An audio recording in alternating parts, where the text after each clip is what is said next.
On Christmas, she arrived earlier than planned at the party at her in-laws' house. She was shocked when she heard her husband say, "Julia is pregnant. I'm about to be a father." She left quietly. 3 weeks later, everyone went pale when they saw, "Hi, my beautiful, loyal and great family. Welcome back to your own family channel, Mr. Peter's Stories. May the Almighty wrap every woman in a light so pure that no pain can dim it, a strength so deep that every storm bows before her, and a grace that turns every room into peace the moment she enters. Women are the heartbeat of every home, the quiet heroes who carry the world with soft hands and fierce courage, the souls who love even when they are hurting and still choose kindness. I pray your days bloom with blessings, your nights rest in comfort, and your hearts overflow with joy that never fades. May every closed path open for you, every burden become lighter, and every dream rise higher than you ever imagined. You deserve oceans of love, mountains of respect, and a life filled with gentle miracles for all the goodness you give without limits. If your heart is true, like the video, if your love is real, write, "I am with Mr. Peter." Marilyn stood in the December snow outside her in-laws' mansion, the champagne bottle she'd brought already warming in her grip, when she heard her husband's voice boom through the cracked window with words that would shatter her world. She had left work early to surprise everyone. The Garner family Christmas Eve party started at 7, but she'd finished her case review by 5 and decided to arrive early to help. That was who she'd always been in this marriage.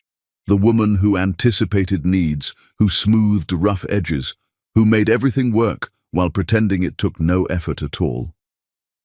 The bottle of Dom Perignon had cost $300. She'd chosen it specifically because Shane's father collected vintage champagne. 8 years of marriage had taught her that small gestures of consideration toward his family bought her temporary acceptance, though never belonging. The front windows of the estate glowed warm against the winter darkness. She could see Christmas lights reflected in the glass, hear laughter and music spilling out into the cold night. Marilyn adjusted her coat and walked up the stone steps, her heels clicking against frozen concrete. That's when she heard it.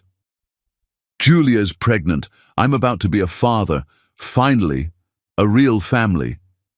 Shane's voice carried through the window. Someone had cracked open despite the cold. Marilyn froze 3 steps from the door, her hand still reaching for the bell. "Thank God!" his mother's voice, sharp with relief. "That woman you married was never good enough for this family anyway. Too focused on her career, too opinionated, too everything. A real wife would have given you children by now. Julia understands what I need." Shane again, and Marilyn could picture him standing by the fireplace with his scotch, the way he always did at family gatherings. "She makes me feel like a man, not like some accessory to Marilyn's success." Laughter erupted from inside, multiple voices agreeing, celebrating. His father's deep chuckle, his sister's high-pitched squeal of excitement.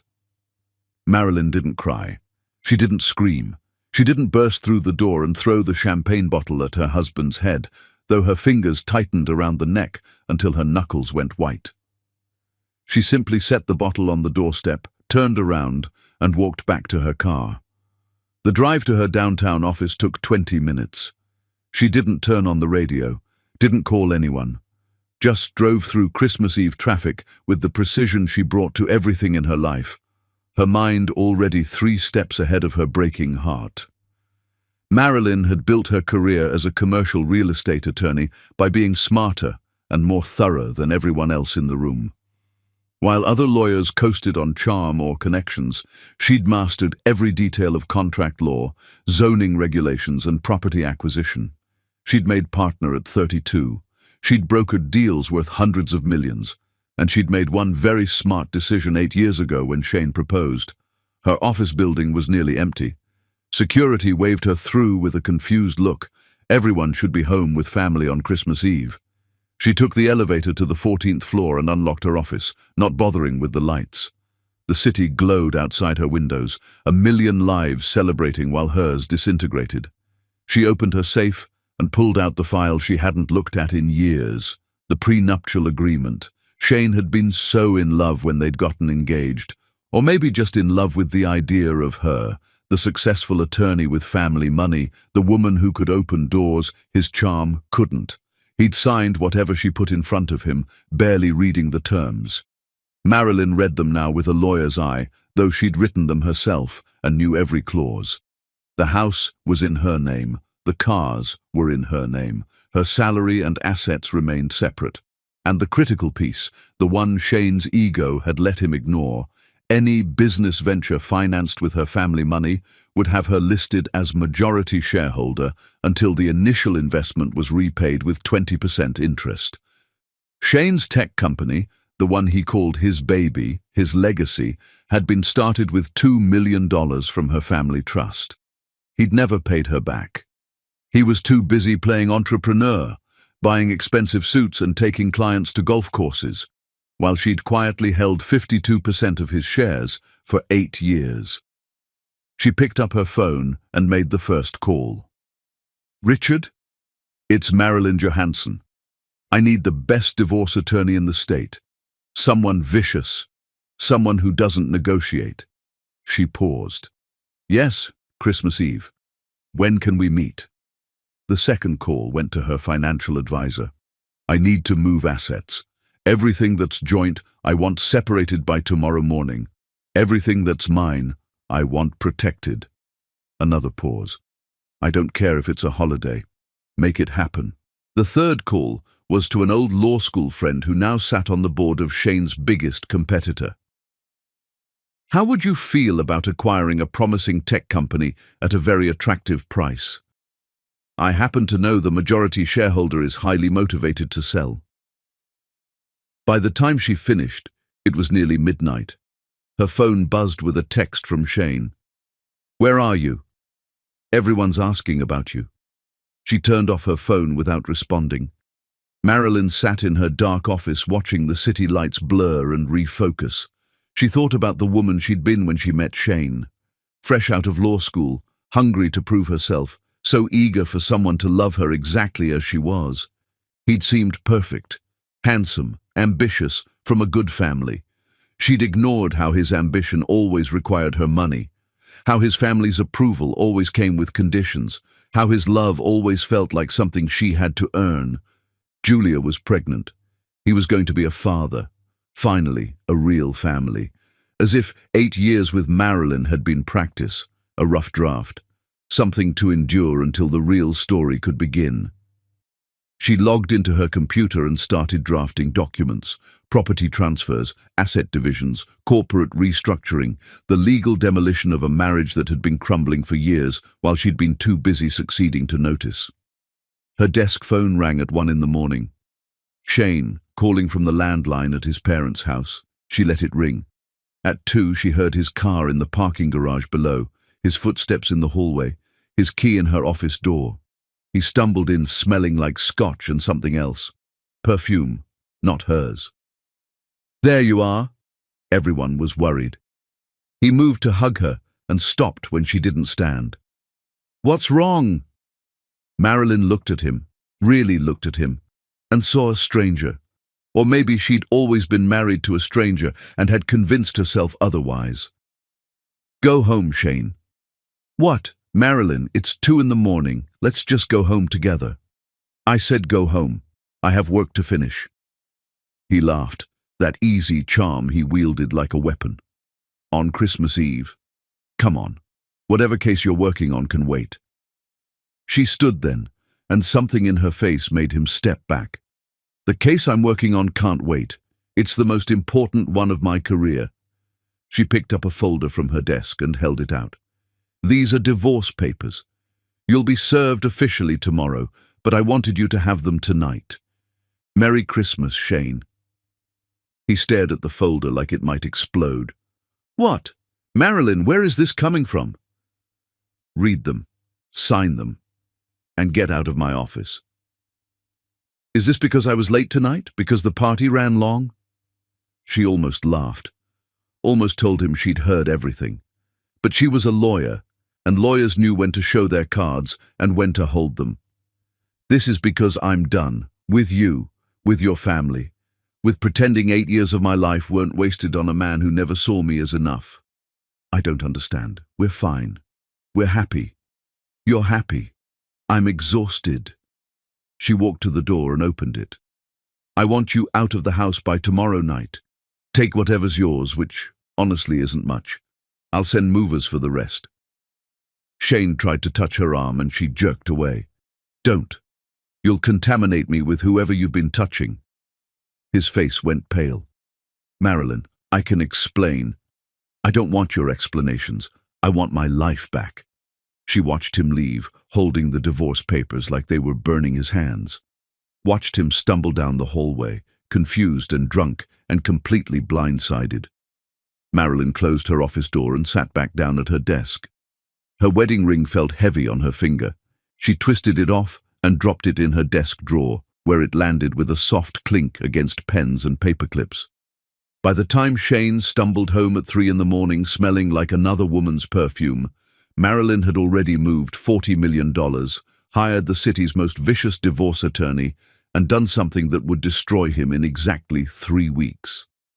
She'd scheduled a board meeting at his company. The majority shareholder had some announcements to make. Chapter 2. The 3-week silence. Shane didn't notice his wife's silence for the first 5 days. He was too busy playing house with Julia. Christmas Day passed in a blur of panic and denial. He'd tried calling Marilyn 17 times. She never answered. He'd gone to the house and found the locks changed. Her clothes were gone from the closet, her toiletries cleared from the bathroom. She'd moved out so efficiently, it was like she'd been planning it for months. Maybe she had been. Shane told himself it was a tantrum. Marilyn was dramatic sometimes, too emotional about small things. She'd cool off, they'd talk, he'd explain about Julia, how it just happened, how it didn't mean anything, how he'd end it if that's what Marilyn wanted. Except Julia was pregnant, with his child. His son, according to the ultrasound she'd shown him 3 days before Christmas. He spent Christmas night at Julia's apartment, holding her while she cried about how scary pregnancy was, how worried she was about being a good mother. She was 28, a marketing coordinator at his company, pretty and sweet and uncomplicated. She laughed at his jokes. She thought he was brilliant. She needed him. Marilyn had never needed him. That was the problem. By day 6, Shane realized the locks weren't the only thing that had changed. His company email had a meeting request from the legal department. His personal accounts were frozen. His lawyer, the one his father had recommended, kept saying words like complicated and significant exposure.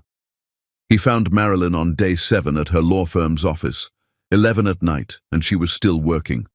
She'd always been like that, married to her career more than to him. That's what he told himself anyway. "Where have you been?" He'd meant it to sound concerned, but it came out angry. She didn't look up from her computer. "Working, like I always do while you play entrepreneur." "That's not fair. I've been building something real. With my money." She finally looked at him and her eyes were cold.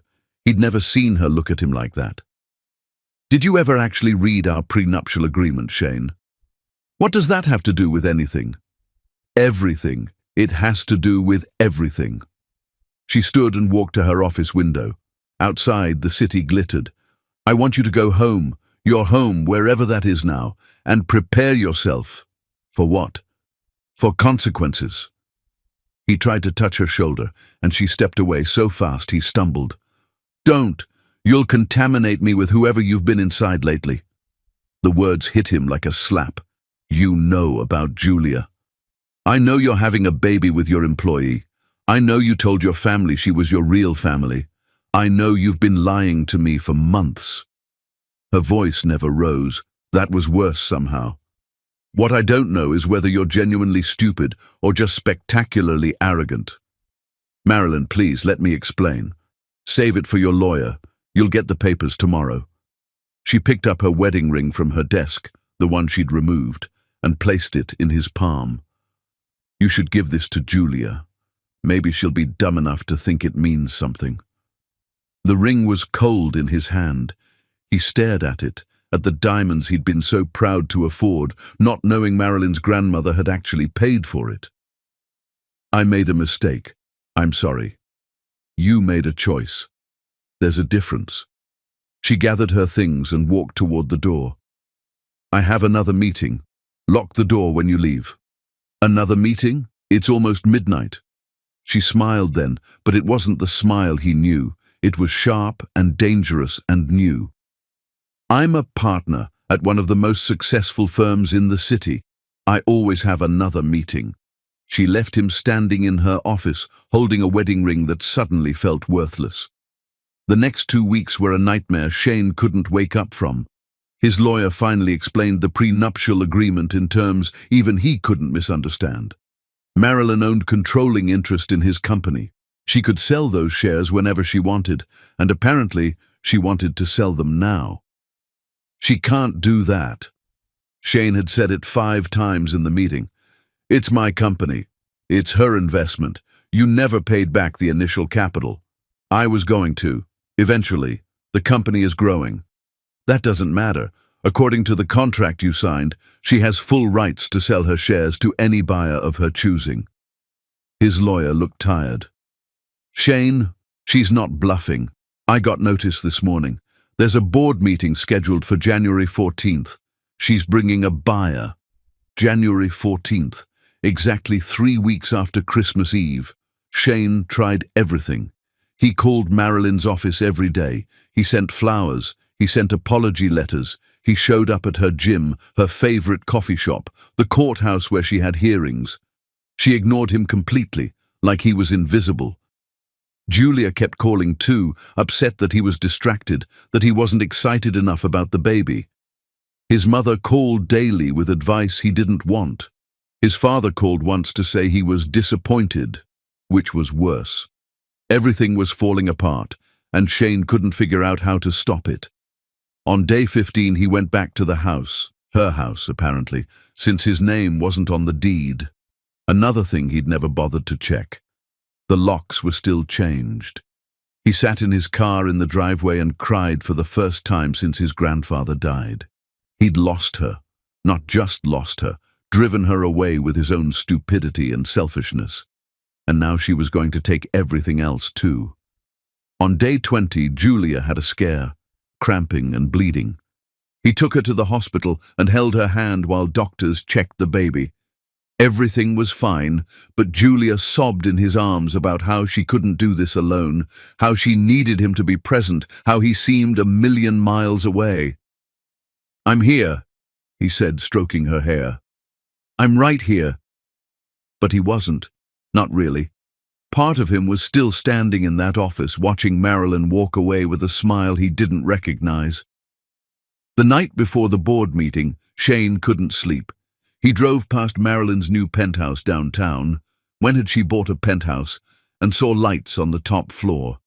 Was she up late preparing? Was she thinking about him at all? His phone buzzed. A message from his lawyer. "Board meeting is at 9 a.m. Be prepared. This is going to be bad." Shane sat in his car outside his wife's building and wondered how his life had collapsed so completely in 21 days. He'd had everything. A successful company, a brilliant wife, respect from his family and peers. And he'd thrown it away for what? A younger woman who made him feel important. A baby he wasn't ready for. The illusion of control. At 2 in the morning, he sent Marilyn one last text. "Please don't do this. We can fix this. I'll do anything." She responded immediately, which meant she was awake too. "You had 3 weeks to think about what you were about to lose. I had 8 years. See you at the meeting." Shane called his lawyer the next morning at 7, trying to laugh off his nerves, asking if there was any way to stop this. By 8, he'd stopped laughing. By 9, he was sitting in a conference room watching his entire world end. His company's board had just received notice that the majority shareholder wanted an emergency meeting, and his wife was the majority shareholder. Chapter 3. The Acquisition. The conference room went silent when Marilyn walked in wearing her power suit and the smile of a woman who'd been planning this moment for 3 weeks. She'd chosen navy blue Armani with her grandmother's diamond earrings. Hair pulled back in a style that said serious business. Heels that added 3 inches to her height. She wanted everyone in this room to see her exactly as she was. Powerful, precise, and completely in control. Shane sat at the far end of the table, looking like he hadn't slept in days. Good. Neither had she, but she'd hidden it better. His lawyer sat beside him, a middle-aged man named Foster, who'd already tried to call her 14 times. She hadn't answered once. The rest of the board, 8 men who'd always treated her like Shane's pretty accessory, stared at her with varying expressions of confusion and concern. Gentlemen, she took the seat at the head of the table, the power position. Thank you for making time on short notice. I'll keep this brief since I know everyone has other commitments. Marilyn. Shane's voice cracked. Can we please talk about this privately? We're past private conversations. She opened her briefcase and distributed folders to each board member. As you're all aware, I hold 52% of company shares through my initial investment 8 years ago. What you may not be aware of is that I'm exercising my right to sell those shares, effective immediately. The room erupted, questions fired from every direction. Shane looked like he might vomit. You can't just sell the company. This from Harold, the oldest board member, a friend of Shane's father. This is Shane's life's work. Built with my family's money, money that was never repaid according to the terms of our agreement. She clicked a button, and the presentation screen lit up. I've accepted an offer from Dante Reeves of Reeves Technology Group. The sale price is $90 million, closing within 30 days. Shane stood so fast, his chair fell backward. 90 million. That's 20 million below market value. It's 30 million above what you've earned in 8 years. I'm losing money on the deal, actually. But Mr. Reeves has plans for the company that I find compelling. She advanced to the next slide. He'll be dissolving current operations and integrating your technology into his existing platforms. All staff will be offered positions in the new structure. All staff except me. Shane's face had gone from pale to red. That's what this is really about, isn't it? Destroying me. This is about recovering my investment and moving on with my life. If your ego gets destroyed in the process, that's incidental. She looked at each board member in turn. The majority shareholder has spoken. The sale will proceed with or without board approval, though I'd prefer to have it. Shall we vote? I vote no. Shane's voice shook. This is my company. I built this from nothing. You built it from $2 million of my money.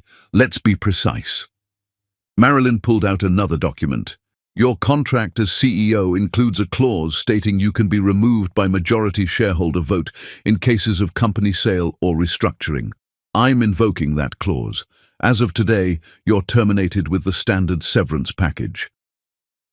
Harold spoke up, his loyalty wavering. Marilyn, surely there's room for negotiation. Shane has valuable knowledge about the company's operations, which he can share during a transition period if Mr. Reeves requires it. But he will not be leading this company forward. She closed her briefcase. The papers are in your folders. I need signatures by end of business today. Anyone who refuses will be in breach of their fiduciary duty to the majority shareholder. She'd planned this perfectly. Every legal angle covered. Every protest anticipated and countered. This was what she did. Saw 3 moves ahead. Built cases that couldn't be broken. Won before the fight even started.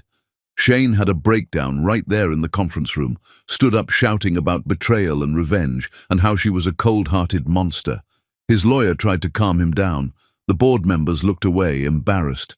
Marilyn just watched, feeling nothing except satisfaction that she'd been this thorough. His phone rang in the middle of his tirade. Julia's name flashed on the screen. Pregnancy issues, probably. He ignored it, too busy screaming at Marilyn about how cruel she was being. She let him finish, let him exhaust himself with rage and desperation. Then she spoke, quiet enough that he had to stop to hear her. "Are you done?" "I made one mistake. One. And you're taking everything. You made 1,000 mistakes. I just finally stopped forgiving them." She stood and walked to the door. "Sign the papers, Shane. It's over." She left the conference room and took the elevator down to the lobby, her heart pounding, but her face perfectly calm. She'd done it. In 3 weeks, she'd dismantled her husband's entire life with the same precision she brought to every case she'd ever won. Her phone buzzed. A text from her lawyer. "Signatures are coming in. This is the most brutal divorce strategy I've ever seen. Remind me never to cross you." Marilyn allowed herself a small smile. Then she saw him. A man standing by the lobby fountain, watching her with interest. Tall, dark-skinned, impeccably dressed in a suit that probably cost more than Shane's car payment. He had the kind of confidence that came from genuine achievement, not borrowed status. "Ms. Johansson." He extended his hand. "Dante Reeves. I believe we have some business to discuss." She shook his hand, noting his firm grip, his direct eye contact, his complete lack of the patronizing tone most men used with her. "Mr. Reeves, thank you for the timely offer. Thank you for the opportunity, though I have to say that was even more impressive than I expected." He gestured toward the elevators. "Your reputation doesn't do you justice. I take it you watched the board meeting." "Via conference call. Your husband's lawyer insisted I participate remotely. I think he was hoping I'd back out." Dante smiled. "I didn't." "No, you didn't." She studied him, this man who'd just helped her destroy her marriage. "The company is yours. What happens to it now?" "I have plans, big ones." He pulled out a business card. "But I didn't just come here to buy a tech company. I came because I've been watching your work for 2 years, and I think you're the smartest real estate attorney I've ever encountered." "Real estate attorney? You bought a tech company." "I know. And tomorrow, I'm going to start buying distressed properties all over the city. Foreclosures, bankrupt developments, buildings no one else wants." He handed her the card. "I need someone brilliant to turn them into something extraordinary. I need a partner, not an employee. Someone who sees potential where others see problems." Marilyn looked at the card, then at him. "You're offering me a job?" "I'm offering you a partnership, 50-50 equity split, equal decision-making power, profit sharing on every deal." He leaned closer. "I build empires, Ms. Johansson. And I think you do too. The question is whether you want to build one alone or with someone who actually sees your value." Her phone buzzed again. Shane, calling for the 43rd time that week. She declined it without looking. "I'd like to discuss this further. Are you free for dinner?" She should say no. She was in the middle of a divorce. She'd just destroyed her husband's career. She should go home and process what she'd done, feel something about the marriage she'd ended. Instead, she heard herself say, "I am now." They went to a steakhouse downtown where the wine cost more than Shane's monthly car payment. Dante ordered a bottle of something French and expensive without looking at the menu, then pulled out a portfolio. 15 properties, prime locations, all in foreclosure or bankruptcy proceedings. Banks are desperate to unload them. He spread photos across the table. "This one's a hotel in the Arts District. This one's a warehouse near the waterfront. This one's an office building downtown that's been empty for 3 years. Marilyn studied the photos with a lawyer's eye, already seeing the angles, the possibilities, the potential. "What's your vision?" "Mixed-use luxury developments. Residential on top, commercial on the ground floor, amenities throughout. We're talking about reshaping entire neighborhoods." His eyes lit up when he talked about it. Shane's eyes had only lit up like that when talking about himself. "But I need someone who understands the legal complexities, who can navigate zoning laws and permits and contracts, someone who won't just say yes to everything, but will challenge me when I'm wrong. And you think that's me. I know that's you." I've read every case brief you've published. I've studied your deals. You're not just smart, you're strategic. You see the whole board while everyone else is focused on one move. He poured her more wine. Plus, you just systematically destroyed your husband's company in under a month. Anyone capable of that level of precision is someone I want on my team. She laughed, surprised by her own reaction. When was the last time she'd laughed? Shane hadn't made her laugh in years. He'd made her tense, exhausted, small. What's the investment requirement? For you? Nothing. I'm fronting all capital. You bring expertise and labor. We split profits evenly once we're in the black. He slid a contract across the table. I had my lawyers draw this up this morning. Read it. Take it to your own lawyers. But I want an answer by Monday. Marilyn read the contract while her steak got cold. It was airtight, fair, actually tilted slightly in her favor. Dante Reeves was putting up $50 million and offering her equal partnership based solely on her reputation and skills. Why me? You could hire any attorney in the city. I don't want to hire someone. I want a partner who has as much to gain as I do. Someone motivated by building something real, not just collecting a paycheck. He met her eyes. And honestly, anyone who can walk away from a bad situation with that much precision is someone I trust to make hard decisions when they matter. Her phone buzzed. Shane again, then Julia, then Shane's mother. Dante noticed. You can take that if you need to. No, they're my past. I'm more interested in discussing the future. She raised her glass. Tell me about the waterfront property. What are the zoning restrictions? They talked for 3 hours. About architecture and law, profit margins and risk assessment, city development and personal ambition. Dante challenged her assumptions. She challenged his numbers. They argued about design elements and laughed about bad clients they'd both encountered. When the check came, Marilyn reached for it by habit. She'd paid for everything in her marriage. Dante took it first. Partners split everything equally, but tonight's on me. Call it a signing bonus. I haven't signed yet. You will. He stood and offered his hand to help her up. Shane had never done that. You're too smart to pass up a good deal, and this is the best deal you'll see all year. He was right. She knew it the moment she'd read the contract. They walked to the parking garage together. Her car was on level 3, his on 5. He rode the elevator with her anyway. Think about it over the weekend. No pressure. Though I should mention, I have 3 other attorneys I could call if you're not interested. She smiled. No, you don't. You said I was the smartest you've ever encountered. True. I lied about having backup options. You're my first choice and my only choice. The elevator dinged on her floor. But I respect your right to consider it carefully. Marilyn stepped out, then turned back. Monday's too long to wait. I'll have my answer by Sunday. Sunday works. I'll send you the property files tomorrow so you can review them properly. The elevator doors started to close. She stopped them with her hand. Mr. Reeves, thank you for seeing me as more than just Shane's angry ex-wife. I don't see Shane's anything. I see Marilyn Johansson, the attorney who turned a prenuptial agreement into the most devastating divorce strategy I've ever witnessed. He smiled. That woman is going to make me a lot of money. She drove home to her new penthouse, feeling something she hadn't felt in years. Not happiness, exactly, but possibility. The sense that her life was about to become something entirely different than what she'd planned. Her phone rang as she pulled into her parking garage. Shane, one more desperate attempt. She answered this time. What do you want? Please. His voice was raw from crying.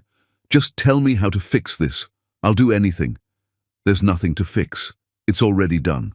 The board signed the papers. They all abandoned me. My own board voted me out. They voted for their own interests. That's business.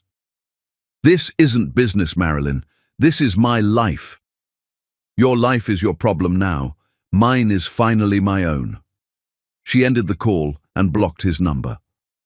Tomorrow, Shane's company would officially become property of Dante Reeves.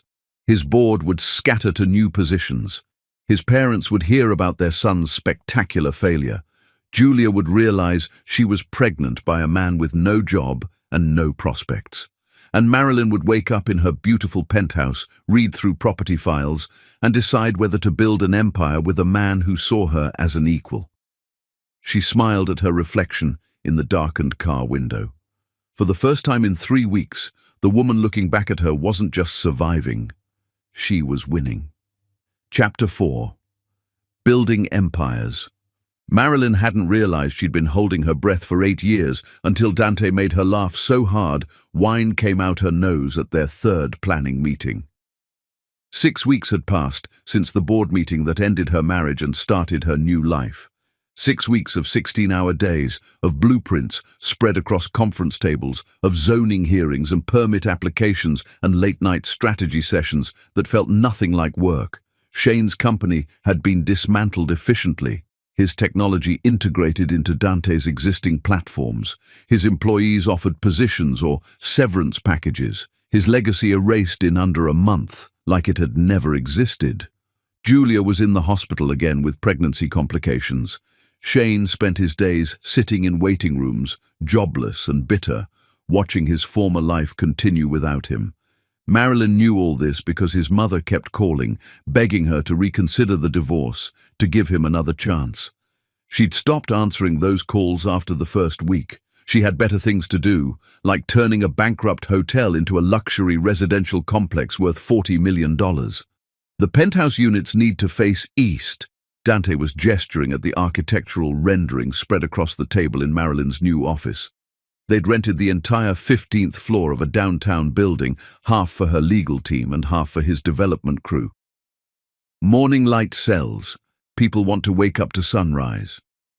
Morning light is irrelevant if we can't get the parking variance approved. Marilyn pulled up the zoning codes on her laptop. The city requires 1 space per unit for buildings this size. We have room for 60 spaces and 72 units. So we request a variance. We're 3 blocks from a subway station. And we'll get pushback from the neighborhood association. They'll argue increased traffic, parking overflow, quality of life issues. She'd already anticipated this fight, already had a strategy. We need to offer something they want more than they want to fight us. Like what? Like a public park on the ground floor. Green space, playground, open to the neighborhood. We lose 10 units of commercial space, but gain community support and fast-track our permits. Dante studied her for a long moment, then grinned. That's brilliant. I would have spent 6 months fighting the variance. You just turned their opposition into our advantage in 30 seconds. That's what you're paying me for. I'm not paying you. We're partners, remember? He made a note on the rendering. Public park on the ground floor. I like it. Make it happen. This was how they worked. He'd throw out ambitious ideas. She'd find the legal path to make them real. They'd argue about details until the plan became something better than either had imagined alone. It was exhilarating in a way her marriage never had been. Shane had needed her to make him feel important. Dante needed her to be excellent. The difference was everything. Their third planning meeting happened at a wine bar near the office. They'd been working 18-hour days on the hotel conversion, living on coffee and momentum. Dante had insisted they take 1 evening off before they both burned out. Tell me something. He poured them both another glass of something red and expensive. How does someone as smart as you end up married to someone as stupid as Shane Garner? She almost deflected, almost gave the polite answer about how people change and marriages are complicated. But Dante's directness invited honesty.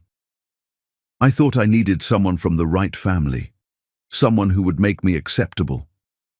She swirled her wine, watching light play through the glass.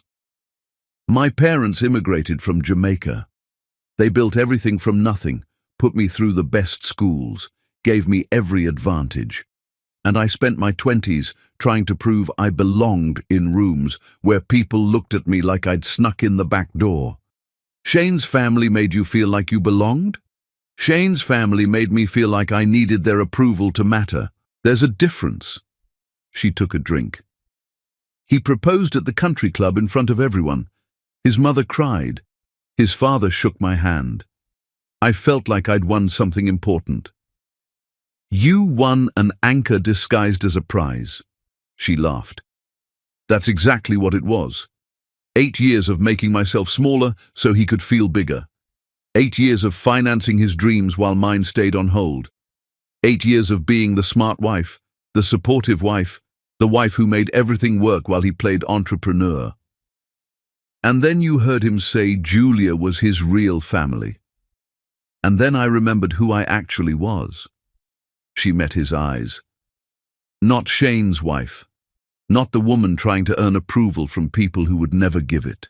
Just Marilyn, the girl whose parents taught her that power isn't given, it's built. Dante raised his glass. To Marilyn, the most dangerous woman I've ever had the pleasure of partnering with. They touched glasses, and she felt something shift.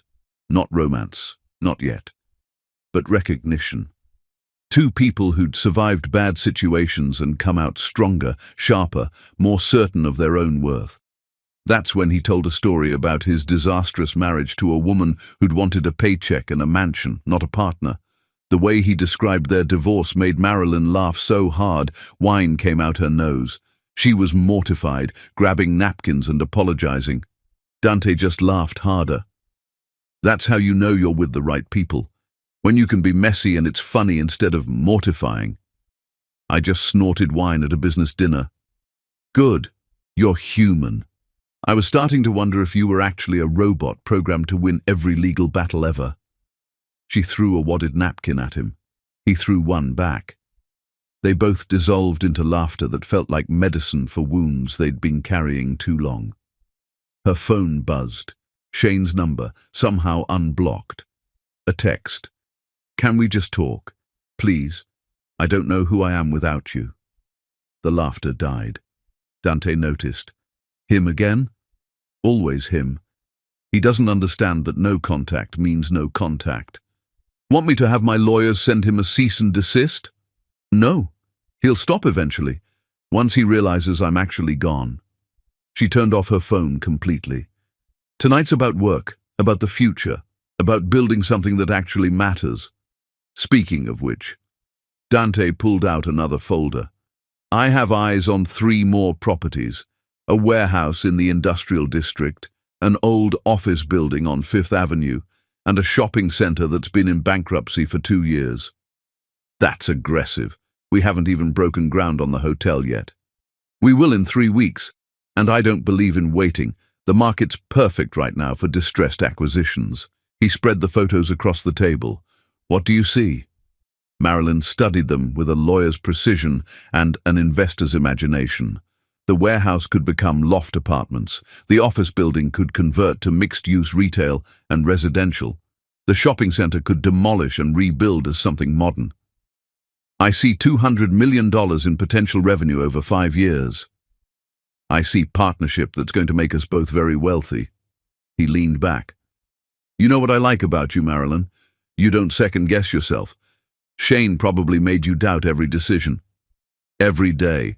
He'd agree with me in private, then defer to his father in public. Made me feel like I was always wrong, even when I was right. That's because he knew you were smarter than him and couldn't handle it. Dante signaled for the check. Men like Shane need women to be their audience, not their equals. It's pathetic.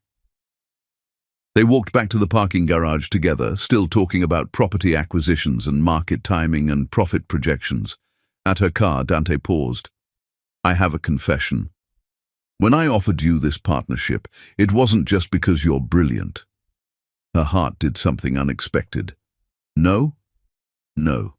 It was because anyone who could systematically destroy their husband's entire life in 3 weeks is someone I definitely want as my partner, not my enemy, she laughed. Smart man. I try. He opened her car door for her. Get some sleep. Tomorrow we're meeting with the City Planning Commission about the hotel permits. I need you sharp. I'm always sharp. I know. That's why we're going to be very successful together. She drove home feeling lighter than she had in months. The penthouse was dark and quiet. No Shane stumbling in drunk at midnight. No walking on eggshells around his fragile ego. No pretending to be less than she was to make someone else comfortable. Just her space, her success, her future unfolding exactly as she designed it. Her phone buzzed with a text from Dante. "Forgot to mention, you had wine on your chin for the last 20 minutes of dinner. I didn't want to embarrass you in public. Very elegant, counselor." She texted back, "I hate you." "No, you don't. See you at 8 tomorrow. Don't be late." She smiled at her phone like a teenager, then caught herself. This was business. Dante was her partner, not her rebound. She needed to keep things professional. But as she got ready for bed, she kept replaying their conversation.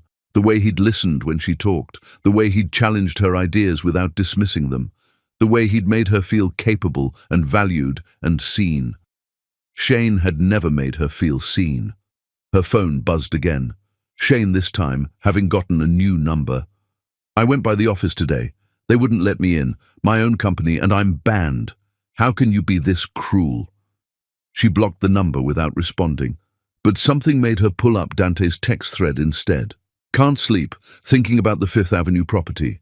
What if we convert it to boutique offices instead of residential?"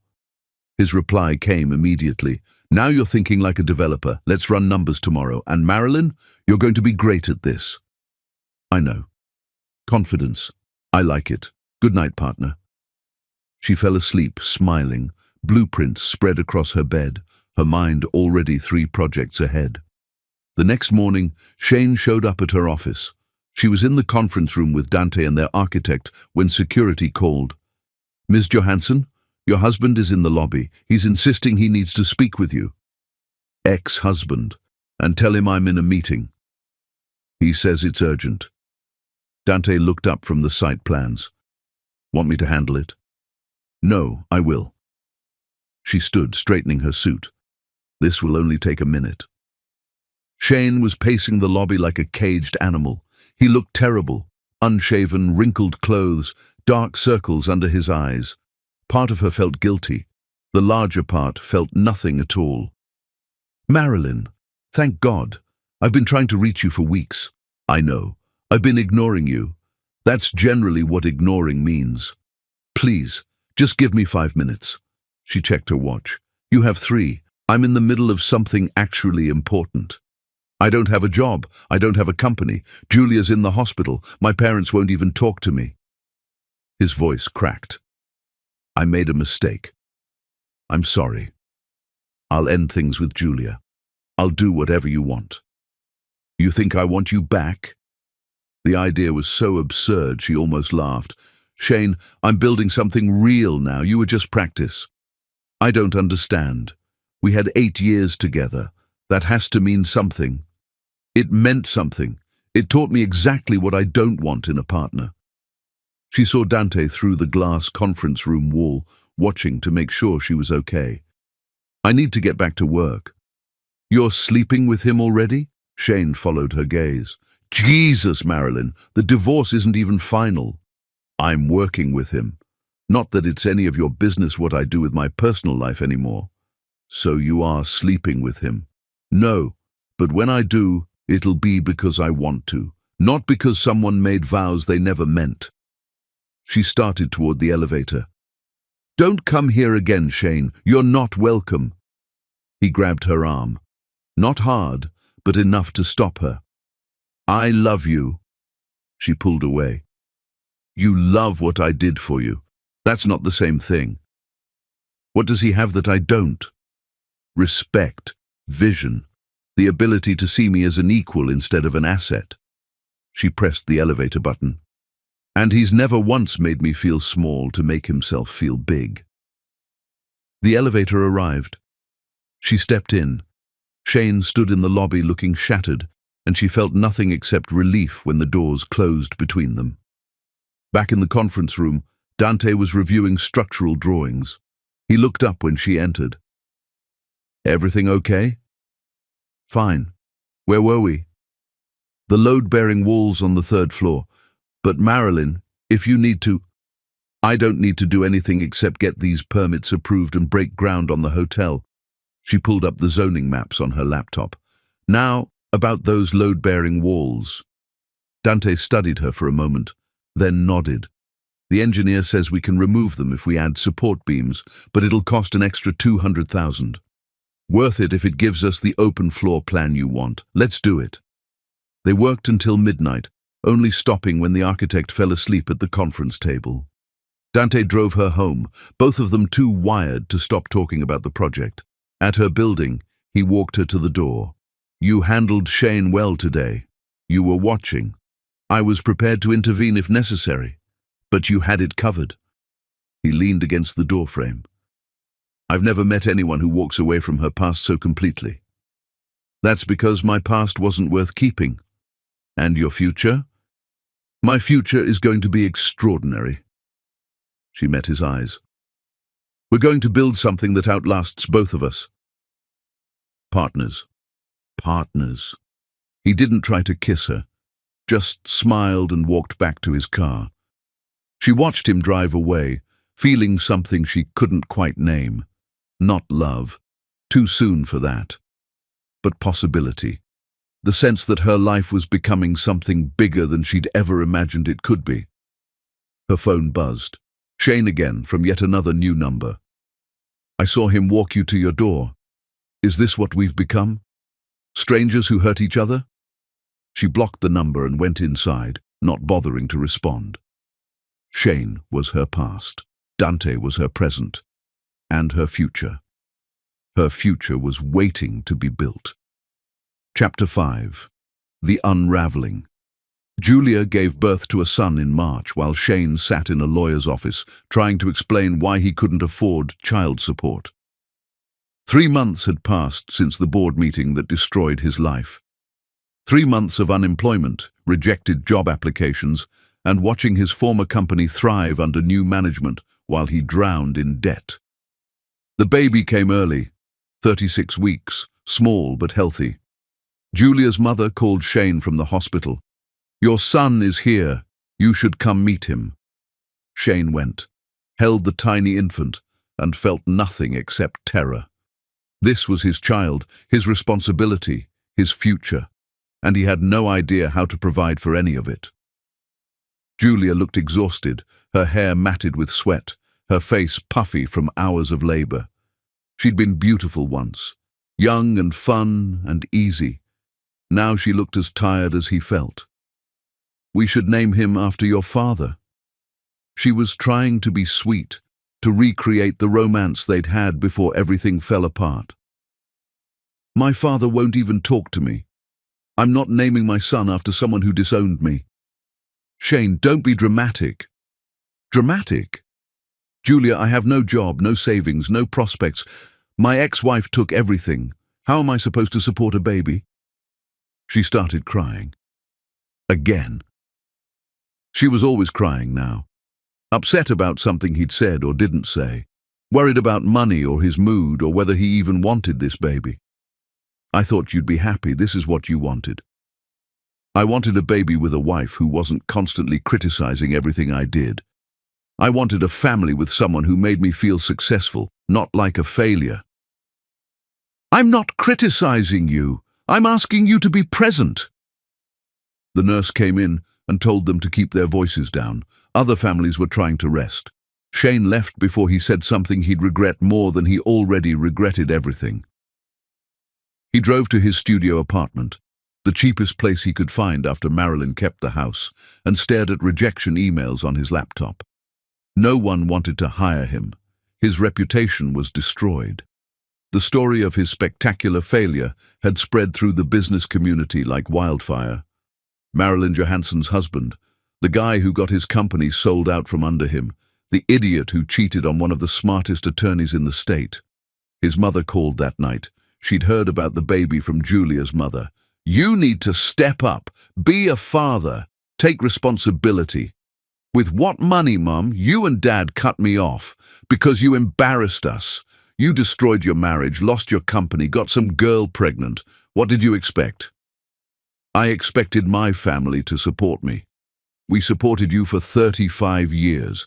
We gave you every advantage, and you threw it all away for what? A younger woman who made you feel important." His mother's voice was sharp. "Marilyn made you successful. Without her, you're nothing." She hung up.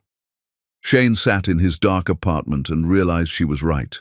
Without Marilyn's money, her connections, her brilliance smoothing every rough edge, he was just an average guy with mediocre ideas and an inflated ego. He'd thought Julia would fix that, would make him feel powerful and needed and important. Instead, she'd just given him another responsibility he couldn't handle. His phone buzzed. Julia's lawyer. She was filing for full custody and maximum child support based on his previous income, not his current situation.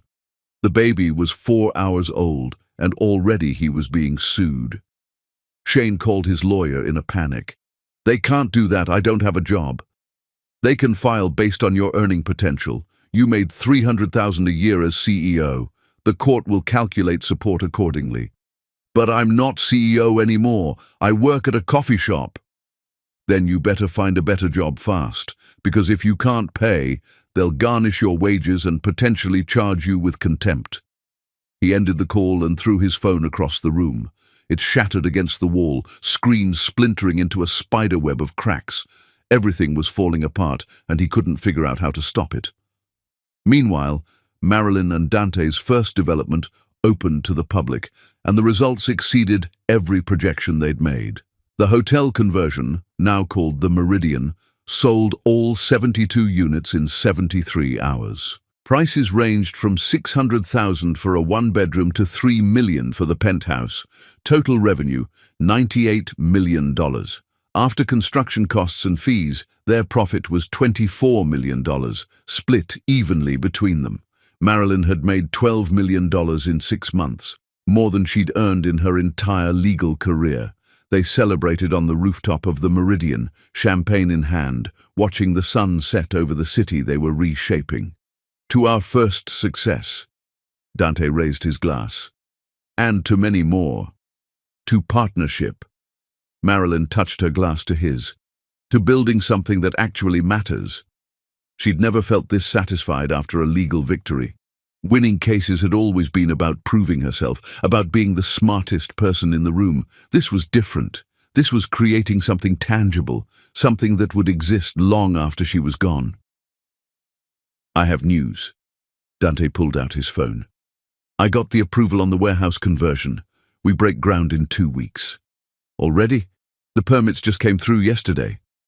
"I don't believe in waiting. When the opportunity is there, you take it." He scrolled through his phone, showing her architectural renderings. 80 loft-style apartments, rooftop gardens, ground-floor retail. "I'm thinking coffee shops, boutiques, maybe a yoga studio." "Demographics?" "Young professionals, artists, people who want industrial chic with luxury amenities." He zoomed in on the floor plans. "I'm calling it the Foundry.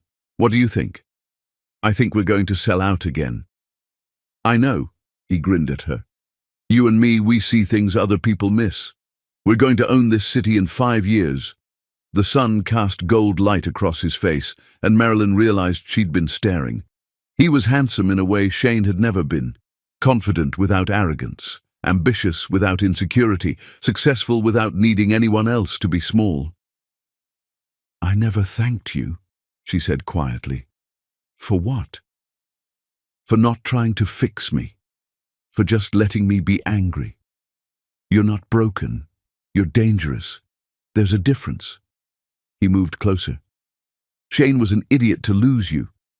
But his loss is my gain, so I can't complain." She should step back, keep things professional, maintain boundaries. Instead, she closed the distance and kissed him. It wasn't gentle or tentative. It was hungry, desperate, full of months of tension and attraction they'd both been pretending didn't exist. His hands tangled in her hair. Her fingers gripped his jacket. They kissed like people who'd been holding back too long. When they finally pulled apart, both breathing hard, Dante laughed. "I was trying to be professional, waiting until we'd completed at least 3 projects before making a move. We just completed 1. That's close enough." I should probably point out that mixing business and personal relationships can get complicated. Everything about my life is already complicated. What's one more thing? He kissed her again, softer this time. I'm falling for you. Have been since that first board meeting when you destroyed your husband with a smile. Just thought you should know. She should say something careful, something that maintained distance and protected her still healing heart. Instead, she told the truth. I'm falling for you too. It terrifies me. Good. Fear means it matters. He pulled her close. But I'm not Shane. I'm not going to make you small so I can feel big. I'm not going to cheat or lie or take you for granted. How do you know?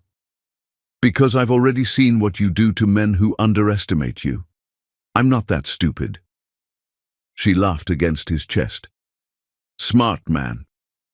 They stayed on that rooftop until the stars came out, talking about the future they were building together. Not just the developments and deals and profits, but the life, the partnership, the possibility of something real. When he drove her home that night, he walked her to her door and kissed her goodnight without trying to come inside. I want to do this right. Take our time, build something that lasts. Since when are you patient about anything? Since I met someone worth waiting for. He stepped back. Good night, Marilyn. Dream about our next empire. She watched him leave, feeling something she'd thought Shane had killed. Hope. The next morning, Shane showed up at the Meridian's opening celebration looking for Marilyn. Security turned him away. He called her from the parking lot. She answered this time. What do you want, Shane? I saw the news about your building. 98 million in sales. You're a developer now? I'm a lot of things now. What do you want? I need help. Julia's suing me for child support I can't afford. My parents won't talk to me. I have nowhere else to turn. That's not my problem. Marilyn, please. I know I screwed up. I know I don't deserve your help. But I'm desperate. She should feel sorry for him, should feel something besides cold satisfaction that he was finally experiencing consequences. You had everything, Shane. A successful company, a wife who loved you, a family that supported you, and you traded it all for 9 months with a younger woman who made you feel powerful. I know. I was an idiot. No, you were selfish. There's a difference. She saw Dante through the glass doors of the Meridian, laughing with investors. I'm done saving you from yourself. Figure it out. Don't you miss what we had? The question stopped her. Did she miss it?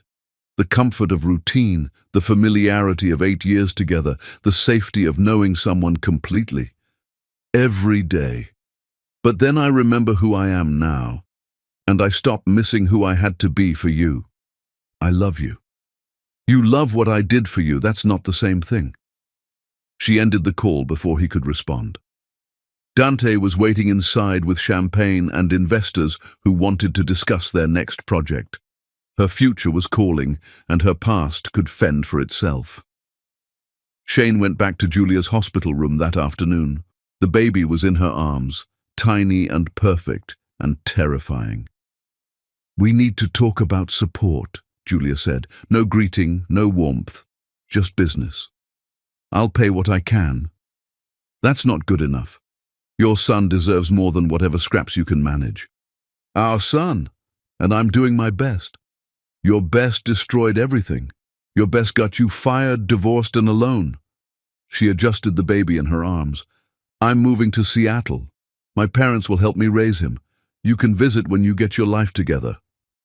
You can't just take my son across the country. Watch me. She rang for the nurse. Get out, Shane. Come back when you're actually ready to be a father. He left the hospital feeling like a ghost of the man he'd been. No wife, no job, no company, no family, no son, just consequences he'd spent his whole life avoiding. His phone buzzed with a news alert. Johansson Reeves Development breaks ground on second luxury project. Partners describe vision for transforming city's waterfront.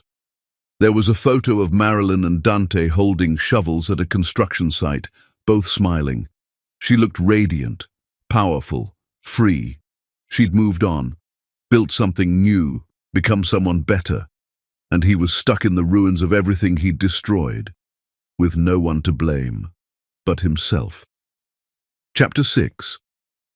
The Empire Rises. By summer, Marilyn had forgotten what Shane's voice sounded like, but she could still remember every word Dante whispered when they stayed up planning their future. 8 months had passed since the Christmas Eve that changed everything. 8 months of demolishing her old life and building something magnificent from the rubble. The foundry opened in June to the same massive success as the Meridian. 80 units sold in 5 days, 32 million in profit. Marilyn and Dante were quickly becoming the most talked about developers in the city, with 3 more projects already in planning stages. They'd also become the most talked about couple, though they'd kept that part private for months. After their first kiss on the Meridian's rooftop, they'd tried to maintain professional boundaries. That lasted approximately 3 weeks before Dante showed up at her penthouse at midnight with Thai food and blueprints, and they'd ended up making love on her living room floor surrounded by architectural drawings. Now, he practically lived at her place. His clothes hung in her closet next to her power suits. His coffee mug sat beside hers on the kitchen counter. They'd fallen into an easy domesticity that felt nothing like her marriage. No walking on eggshells, no making herself smaller, no exhausting performance of being the perfect wife. With Dante, she could just be Marilyn, ambitious, demanding, brilliant, flawed, and he loved every sharp edge of her. They were reviewing plans for their 5th development when Shane's number appeared on her phone. A mutual friend must have given it to him. She'd blocked 17 numbers so far.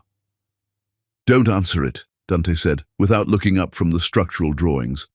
"I'm not." But the phone kept buzzing, text after text. "Please just talk to me. I'm not asking for money.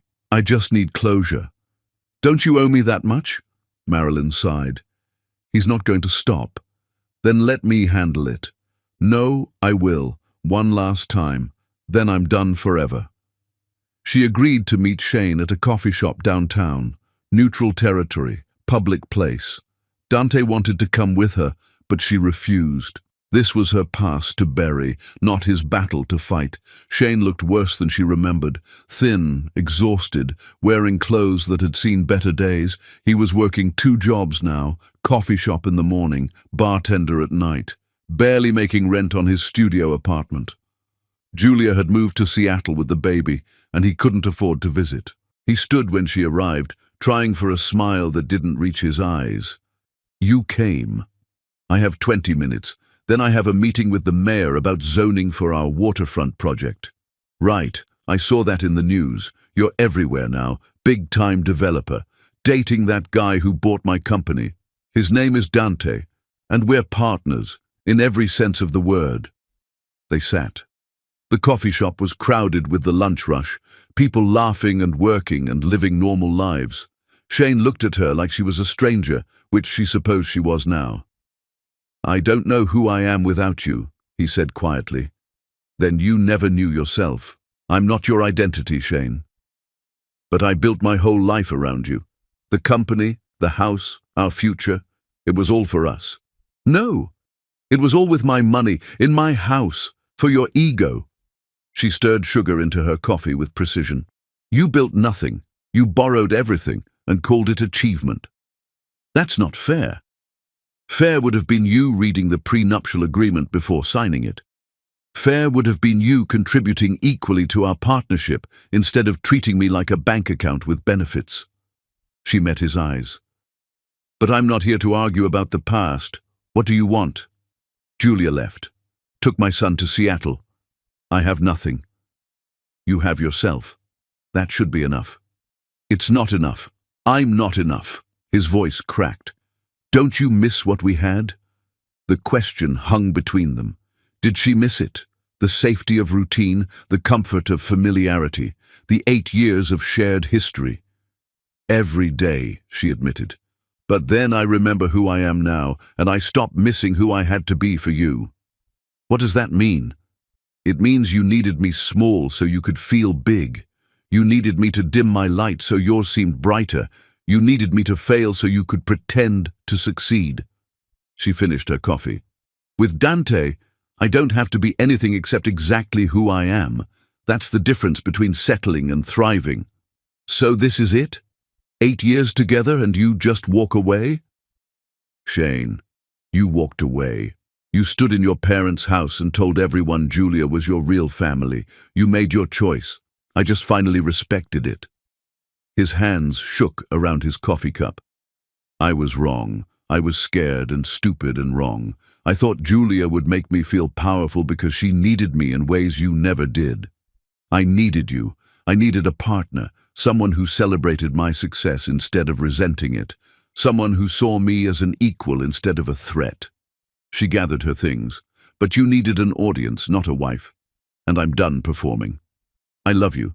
You love what I represented. Security, status, success you could claim by proximity. She stood. That's not love. That's ownership. Please, just give me another chance. I gave you 8 years of chances. I'm out of second opportunities for men who don't see my value until I'm gone. She left him sitting there, staring into his coffee like it held answers to questions he was too afraid to ask himself. As she pushed through the door into the bright summer day, her phone rang. Dante. How did it go? It's done. He's officially my past now. And your future? My future is waiting for me at a meeting with the mayor in 30 minutes. Get the presentation ready. Already done. God, you're sexy when you're ruthless. She laughed, feeling lighter than she had in years. I'm always ruthless. I know. That's why I'm in love with you. The words stopped her on the sidewalk, pedestrians flowing around her like water around a stone. You love me? Completely. Desperately. In a way that's probably terrible for my negotiating leverage, but I don't care. She could hear his smile through the phone. I love you, Marilyn. Have since that first board meeting when you systematically destroyed your husband's life with a spreadsheet and a smile. She should be careful, should protect her heart, should remember that love was what got her hurt last time. Instead, she found herself saying, I love you too, it terrifies me. Good. Fear means it matters. Now get to City Hall before we lose this deal. The meeting with the mayor went perfectly. They secured zoning approval for their waterfront project, a mixed-use development that would include 300 residential units, 50,000 square feet of commercial space, and a public marina. Projected value, $400 million. On the way out of City Hall, they ran into a reporter from the business section. Ms. Johansson, Mr. Reeves, you two are transforming the city's landscape. What's your secret? Dante answered before Marilyn could. We believe in partnership. Real partnership. Equal investment, equal voice, equal reward. That's how you build something that lasts. And on a personal level, rumor has it you two are more than business partners. Marilyn smiled. That's private. But I will say this. True partnership in business requires the same things as true partnership in life. Respect, trust, the willingness to let your partner shine without feeling threatened by their light. The reporter scribbled notes. Is there a message there for your ex-husband? No message. He's not part of my story anymore. That night, Dante cooked dinner at her penthouse while Marilyn worked on contracts for the waterfront deal. This was their routine now. Comfortable domesticity mixed with ambitious empire building. They worked side by side, argued about design details, made love on the kitchen counter, then went back to work until the early hours. It was exhausting and exhilarating, and nothing like her marriage had been. I have something for you, Dante said over wine after dinner. He slid a folder across the table. Inside were documents for the waterfront project, but with one major change. The company name at the top. Johansson Reeves Development. What is this? A rebrand. Equal partners should have equal names on the door. He watched her face carefully. What do you think? I think you're either the smartest man I've ever met or the craziest. Both. Definitely both. He took her hand. You've made me richer, sharper, better at everything I do. Your name should be just as prominent as mine. Equal partners, equal names, equal everything. She stared at the documents, feeling something crack open in her chest. Shane had never put her name on anything.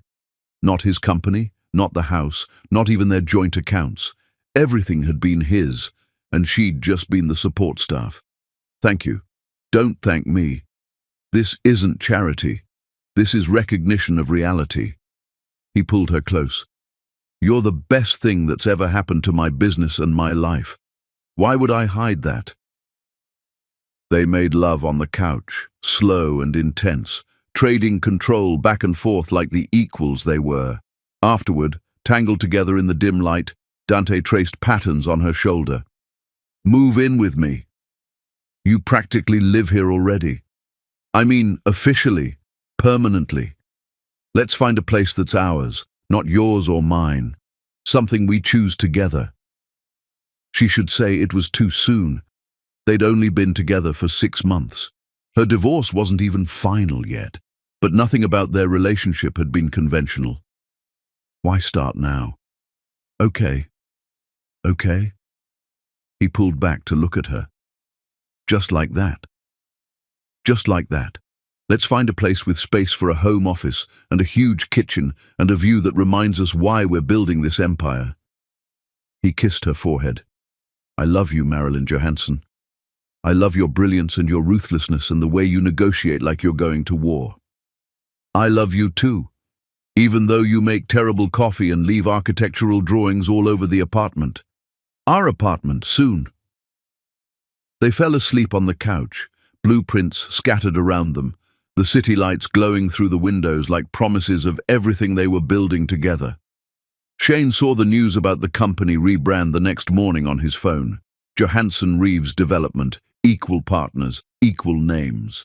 He thought about how he'd never given Marilyn credit for anything, how he'd introduced her as his wife, not as an attorney, how he'd dismissed her achievements while taking credit for successes she'd engineered, how he'd been so threatened by her competence that he'd sabotaged their marriage rather than celebrate having a partner that brilliant.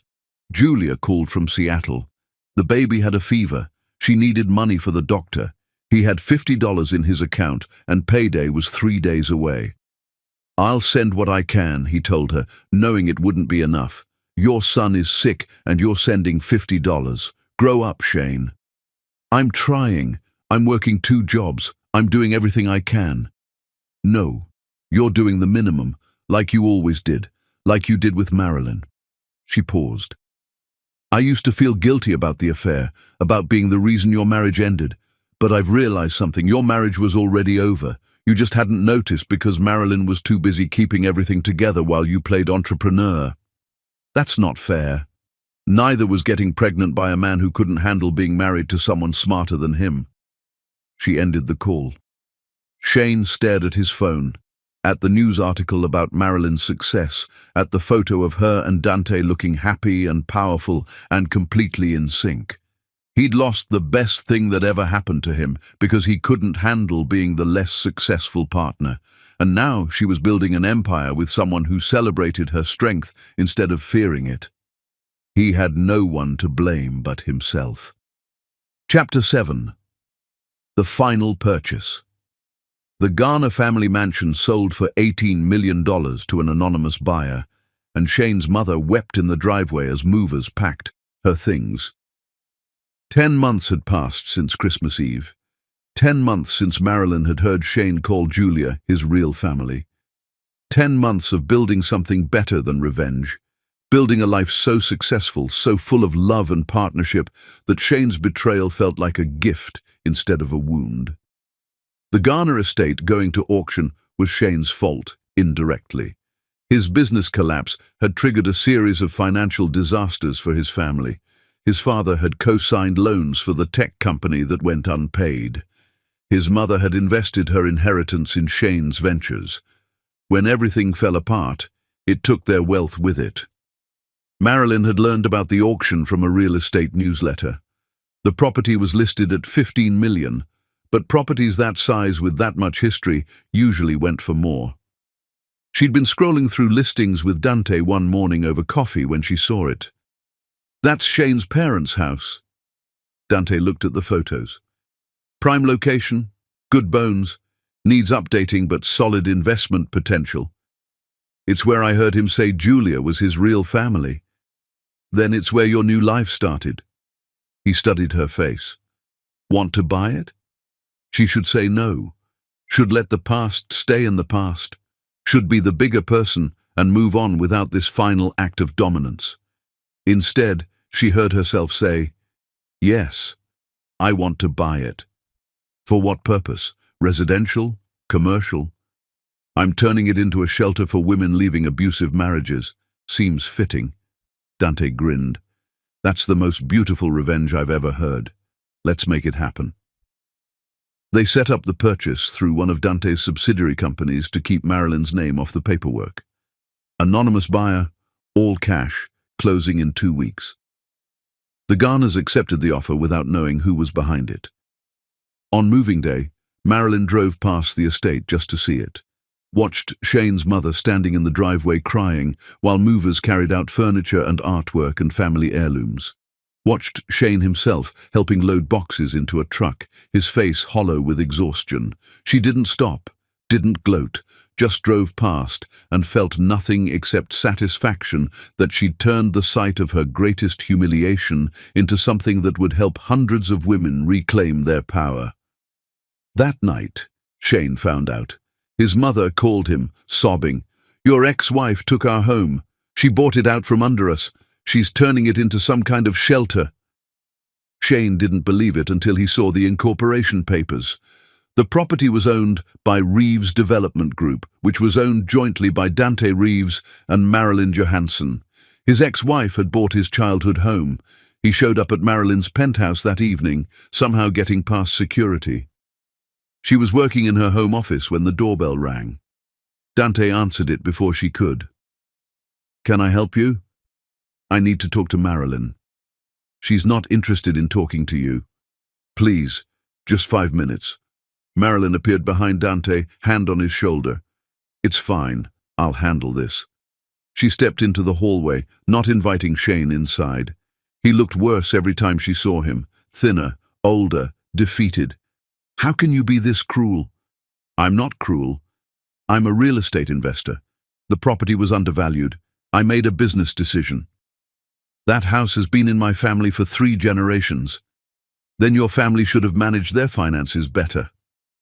She crossed her arms. "What did you expect, Shane? You destroyed our marriage. Your parents celebrated it. Your mother called me inadequate at every family dinner for 8 years. Why would I feel sympathy now?" "Because you're better than this. The woman I married wouldn't take joy in hurting people. The woman you married doesn't exist anymore. You killed her when you chose Julia." She stepped back toward her door. "Go home, Shane. There's nothing left to discuss." "What are you going to do with the house?" "I told you, it's becoming a shelter for women leaving abusive marriages. A place where they can rebuild their lives, get legal help, find their power again." She paused. "Women like I would have been if I'd stayed married to you. I never abused you. No, you just made me feel small every day for 8 years. You just resented my success and sabotaged my confidence and cheated on me with someone who made you feel important." She met his eyes. "That's abuse, Shane. It's just quieter than hitting." He broke down then, tears streaming down his face, body shaking with sobs. "I'm sorry. I'm so sorry for everything. I don't know how to make this right." "You can't make it right. That's the point." Her voice was gentle now, almost kind. "This is what consequence looks like. You made choices. Now you live with them. I have nothing left. No job, no family, no home. Julia won't let me see my son unless I get my life together, and I don't know how to do that. Start by taking responsibility. Stop blaming everyone else for the mess you created. Stop expecting women to save you from yourself." She reached for her door. "I'm not your enemy, Shane. I'm just not your solution anymore." Dante appeared in the doorway. Shane saw how he stood, protective but not possessive, present but not controlling. Saw how Marilyn leaned into him naturally, comfortably, like she'd found a place she fit. "Is this him?"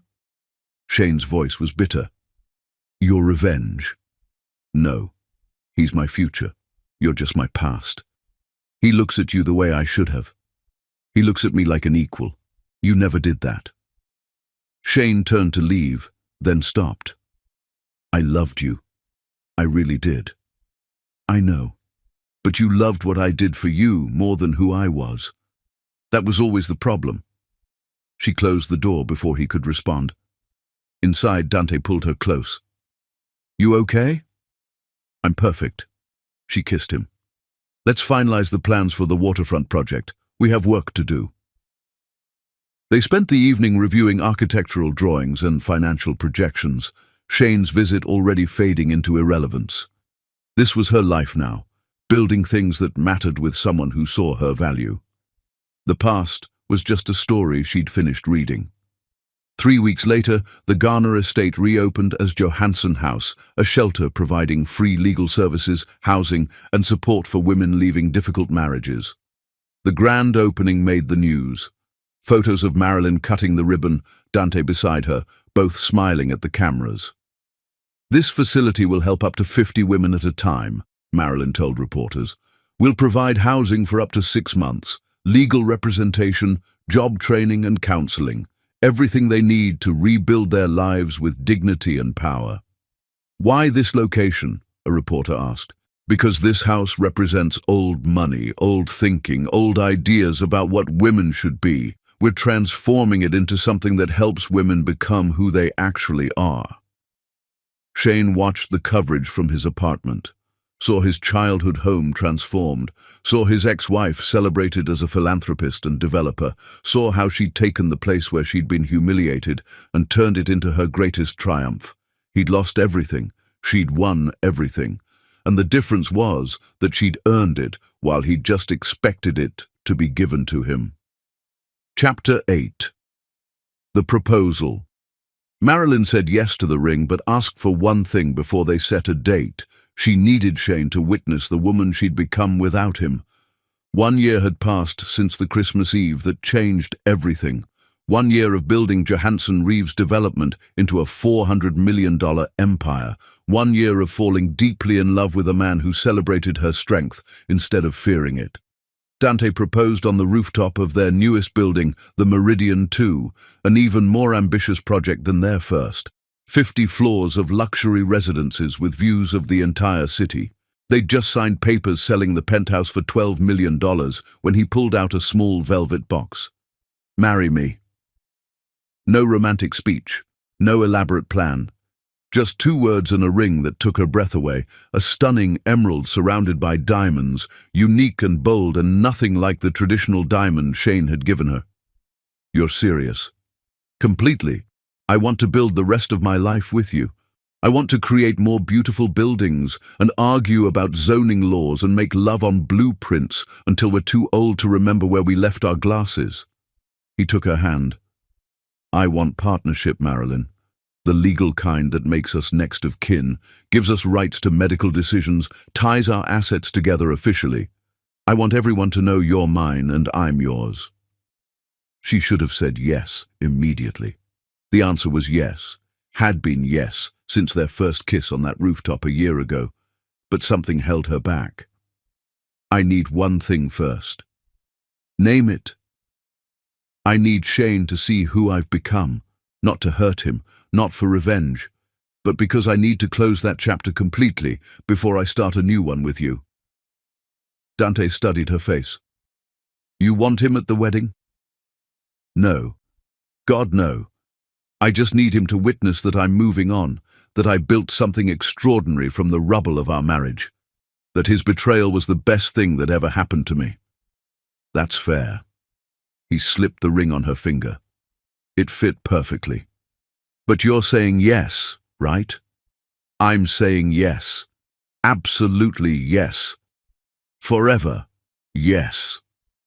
He kissed her there on the rooftop as the sun set over the city they were reshaping together. Before she could announce the engagement, Julia reached out. They met for lunch at a cafe downtown. Neutral territory, no history attached.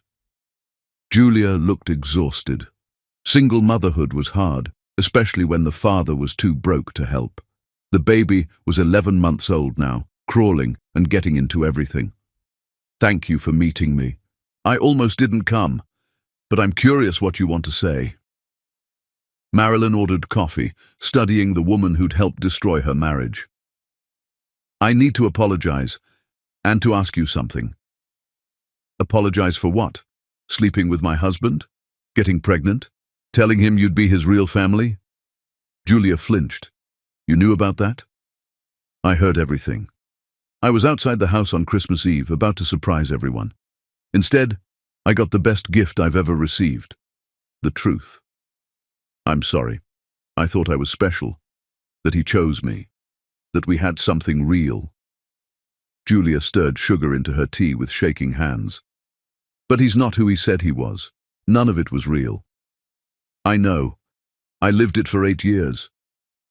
He talked about you constantly, how demanding you were, how you cared more about your career than him, how you made him feel inadequate. Julia met Marilyn's eyes. Now I understand. He felt inadequate because you're extraordinary, and he couldn't handle being married to someone smarter and more successful. So you're realizing this a year too late. I'm realizing I destroyed your marriage for nothing. He's a terrible father. He's broken, bitter and angry at everyone except himself. And I'm stuck raising our son alone while he blames me for his problems. Marilyn should feel vindicated. Should enjoy watching Julia realize she'd traded stability and partnership for 9 months of excitement and 20 years of co-parenting with a man-child. Instead, she felt pity. What do you want from me? Advice. How do you move on from someone who made you feel small? How do you rebuild after you've destroyed everything? You stop waiting for them to save you and you save yourself. Marilyn pulled out a business card. This is my friend Rebecca. She's a lawyer who specializes in custody cases. She'll help you get proper support from Shane and protect your son's future. Tell her I sent you. You're helping me. After everything. I'm helping you because I remember what it's like to need support and have no one offer it. I'm helping you because your son deserves better than Shane's excuses. And I'm helping you because holding grudges takes energy I'd rather spend building something better. Julia took the card with tears in her eyes. Thank you. I thought you'd hate me. I did, for about 3 months. Then I realized you freed me. I should send you a thank you card. They parted with understanding. 2 women who'd survived the same man and came out stronger for it. That night, Marilyn called Shane. I'm getting married. I wanted you to know before you hear it elsewhere. Silence. Then, to him, the developer? His name is Dante. And yes. More silence. She could hear him breathing, processing, breaking. Are you happy? The question surprised her. Not angry, not bitter. Just genuine curiosity from a man who'd never understood what made her happy. I'm powerful. That's better. What's the difference? Happy is a feeling. Powerful is a state of being. Happiness comes and goes. Power is something you build and keep. She paused. I'm both, actually. Happy and powerful. For the first time in my life. I'm glad. You deserve that. I know. I'm sorry, Marilyn. For everything. For making you small. For not seeing your value. For destroying something precious because I was too scared to rise to your level. I know you're sorry. But sorry doesn't rebuild what you demolished. I understand. He took a breath. Will you tell me one thing? Just one honest thing? Maybe. Did you ever really love me? Or was I just convenient? She thought about it. The young lawyer who'd been so eager to prove herself. The woman who'd convinced herself Shane's family connections mattered more than partnership. The wife who'd spent 8 years performing contentment while slowly suffocating. I loved who I thought you were, but that person never existed. And Dante is the first real thing I've ever had. She ended the call gently, not cruelly. Shane was her past, and she'd already forgiven him for being exactly who he was, a man too insecure to celebrate someone else's success. Dante came home an hour later with Chinese food and more blueprints. Found her curled up on the couch with a glass of wine, staring at her engagement ring. Second thoughts? Never. Just making peace with my first marriage so I can fully commit to my second. He sat beside her, pulling her close. What do you need? I need Shane to witness the wedding. Not as a guest, just to see it, to understand what I built after he destroyed us. That's cruel. No, that's closure. She kissed him. I want him to see me marry someone who sees my value, someone who celebrates my success instead of resenting it, someone who makes me bigger instead of smaller. When you put it that way, it's actually kind of perfect. He pulled out his phone. Where do you want to get married? I have an idea, but you're going to think I'm crazy. I already think you're crazy. That's why I love you. She told him her plan. He listened, then started laughing. That's the most brilliant, devastating, perfectly planned revenge I've ever heard. Let's do it. Chapter 9. The Confession. Shane stood in front of the woman he'd betrayed and said the words that proved he'd learned nothing. I was scared of how successful you were. The day after Marilyn called to announce her engagement, Shane showed up at her office. He'd asked for 5 minutes, promised he just needed to explain himself, sworn he wasn't trying to win her back. She'd agreed to meet him one final time before the wedding. Dante had wanted to be there, but she'd refused. This was her past to bury, alone. Shane sat across from her in the conference room that had once witnessed his greatest humiliation. A year ago, she'd destroyed his company in this building. Now he was back voluntarily to confess things he should have said 8 years ago. Why were you scared? Because you were everything. Smarter, more successful, more respected. Everyone knew you were the reason our marriage worked, the reason I had any credibility at all. He twisted his hands together. My own parents used to joke that I'd married up. Do you know what that does to a man's ego? I know what it did to yours. It made you sabotage the one good thing you had. Julia made me feel powerful. She needed me. She looked up to me. With you, I was always chasing, always trying to prove I deserved to be your husband. You did deserve it, until you decided you didn't want to do the work anymore. What work? The work of being an equal partner, the work of celebrating someone else's success, the work of not making their achievements about your insecurities. Marilyn poured water from the pitcher on the table. You wanted a cheerleader, not a partner. That was always the problem. I see that now. Too late, but I see it. She studied him, this man she'd once loved enough to marry, now looking like a stranger who vaguely resembled someone she'd once known. Why are you really here, Shane? Because I need you to know I've changed. I'm in therapy. I'm working on myself. I'm trying to be a better father to my son. That's good. Genuinely good. But it doesn't change anything between us. I know. I just need you to know that I understand now. What I lost. What I threw away. He pulled out his phone, showed her a photo. A baby boy with Shane's eyes. This is my son. His name is Henry. Julia finally let me start having supervised visits. Marilyn looked at the photo, felt nothing except mild curiosity about genetics. He's beautiful. He is, and every time I hold him, I think about how I'll never make him feel small to make myself feel big.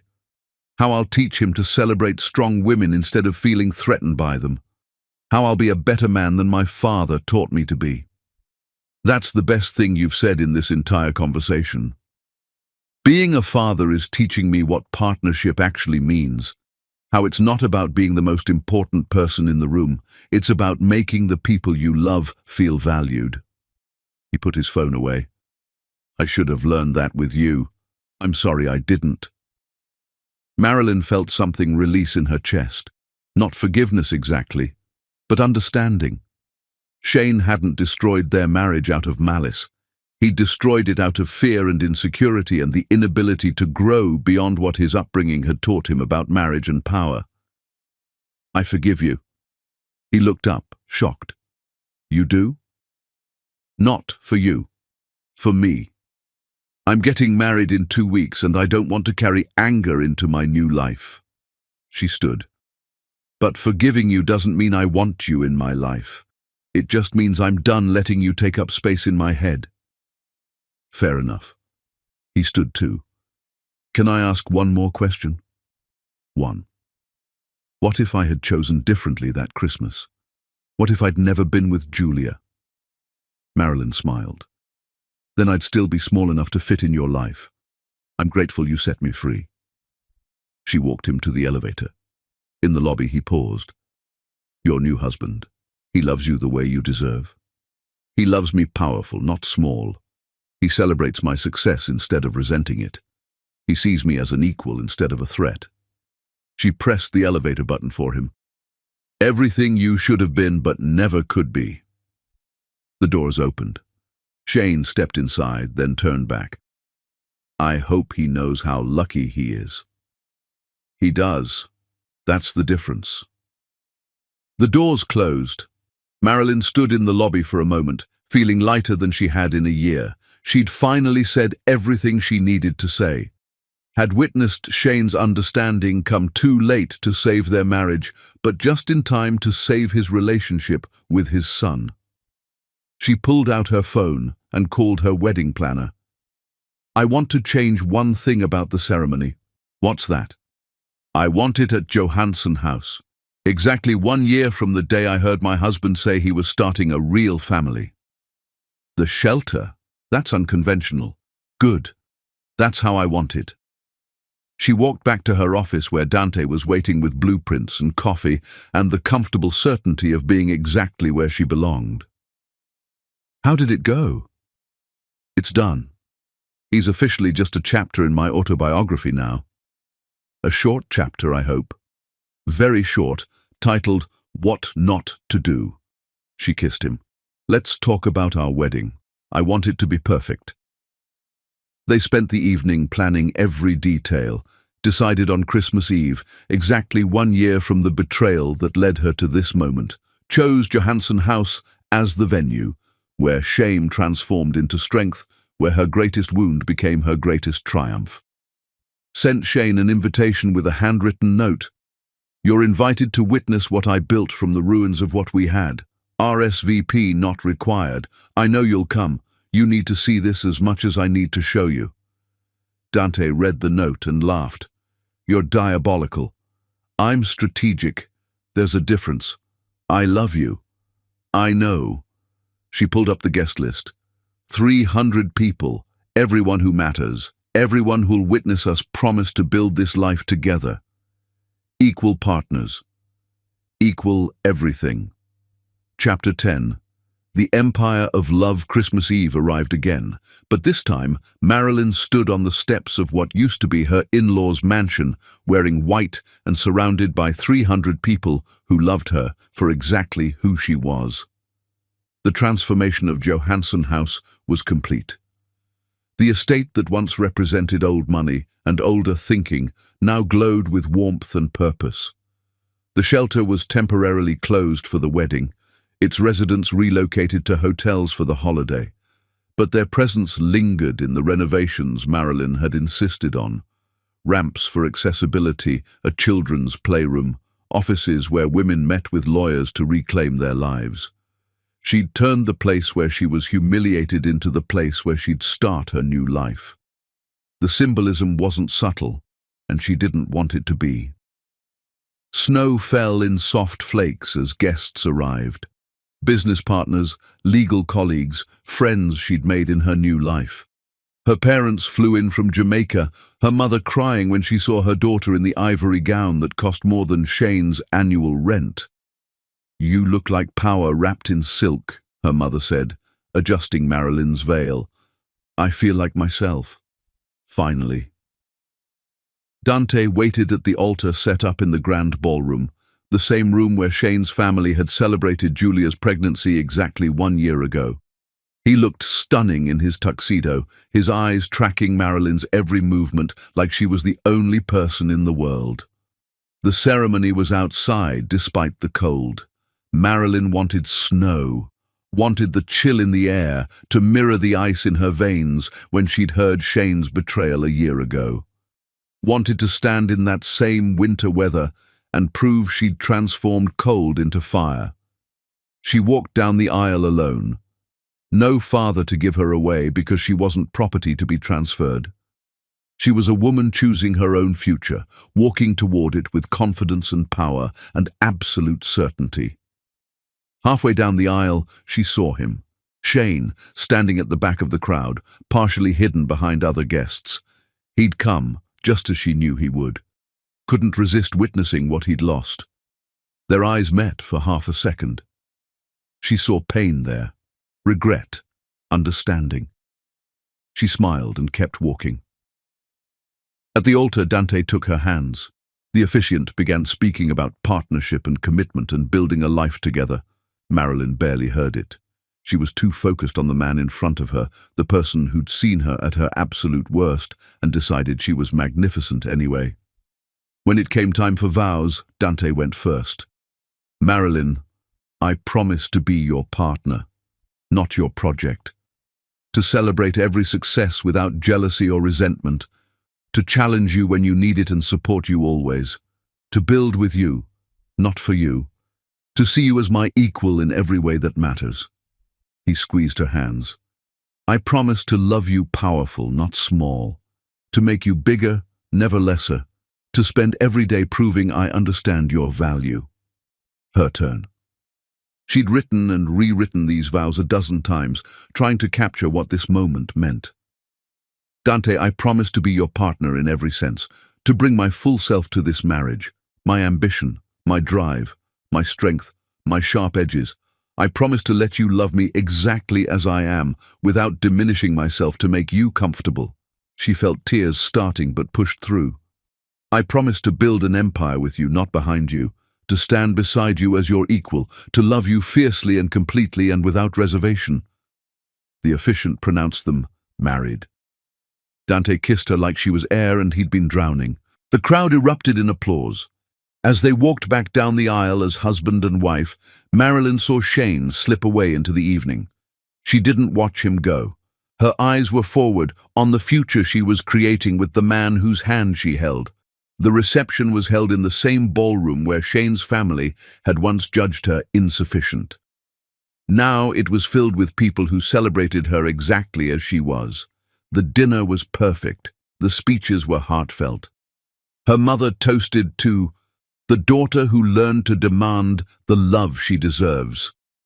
Dante's business partner toasted to the partnership that's changing the city's landscape. When it was Marilyn's turn to speak, she stood with her champagne glass and looked around at the faces of everyone who'd supported her journey. A year ago, I stood outside this house and heard my husband call another woman his real family. I heard him celebrate starting over with someone else while I was supposedly waiting inside. She paused, letting the impact sink in. In that moment, I could have collapsed. Could have begged him to stay, could have made myself smaller to keep a man who didn't value me. She found Dante in the crowd, saw him watching her with pride. Instead, I walked away. I built something new. I learned what real partnership looks like, not someone who needs you to be less so they can be more, but someone who celebrates your power because they're secure in their own. She raised her glass.